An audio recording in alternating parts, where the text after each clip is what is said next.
Welcome to Solvetic, your channel to always learn technology easily. Below in the description, you will find useful links we used in this video.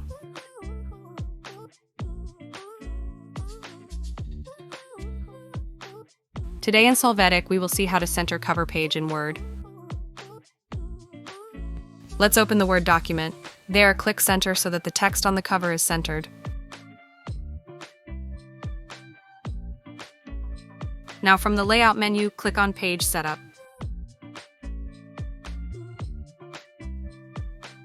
After that, from the Layout tab, in Vertical Alignment Set Center, confirm that the whole document is set to apply to. Click OK, and you will see the cover text centered. Then place the cursor in front of this text and click on Page Setup again. Here in the Layout tab, in Vertical Alignment, you are going to select Top. In this case, in Apply to, we will select this point forward. Click on OK, and now on the next page, you will be able to enter the text in the normal way.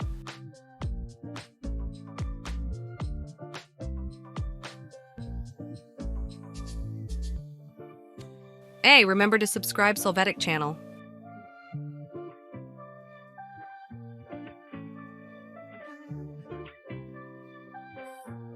We hope it has been helpful for you. Here are links to watch more videos of your interest and subscribe to the Solvetic channel. Thank you.